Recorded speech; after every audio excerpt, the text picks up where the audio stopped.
আপোনাৰো মূৰত চুলি নাই নেকি? তেন্তে এতিয়া আৰু নগাঁওবাসীয়ে চিকিৎসাৰ বাবে যাব নালাগে ৰাজ্যৰ বাহিৰলৈ। নগাঁওবাসীৰ বাবে সুখবৰ, স্থায়ী চুলি সংৰোপণৰ সুবিধা এতিয়া উপলব্ধ নগাঁৱত। নগাঁৱৰ খুটিখুটীয়াস্থিত ব্যক্তিগত খণ্ডৰ অগ্ৰণী চিকিৎসালয় নিদান হস্পিটেলত হেয়াৰ লছ প্ৰব্লেম আৰু হেয়াৰ ট্ৰান্সপ্লেণ্টৰ অস্ত্ৰোপচাৰৰ জৰিয়তে অতি কম খৰচত চুলি স্থায়ীভাৱে সংৰোপণ কৰিব পাৰিব।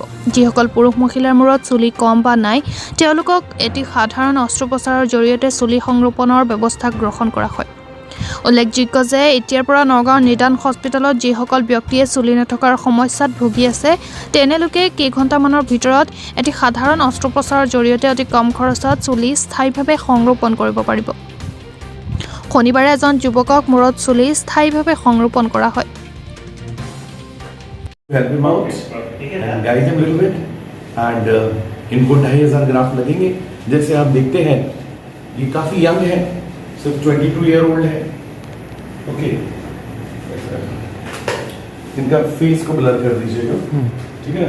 ये 22 ईयर ओल्ड है, रेसिडी हो गया। आजकल बहुत लोगों के बाल जा रहे हैं जल्दी, स्ट्रेस के कारण जा रहे हैं, जेनेटिक कारण जा रहे हैं, ये फादर के ग्रैंडफादर के नहीं थे, स्ट्रेस बहुत हो रहा है ना, लाइफस्टाइल चेंज हो गई है, टोबैको स्मोकिंग भी बहुत हो गया है, तो 25 के आसपास बाल चले जाते हैं। तो नमस्कार, मैं डॉक्टर मृण्मय कुमार बरा, सिनियर ENT सार्जन और हेयर ट्रांसप्लांट सार्जन। आज आमार निदान हस्पिटेলত आमी हेयर ट्रांसप्लांट सार्जारी आरम्भ करिছোঁ।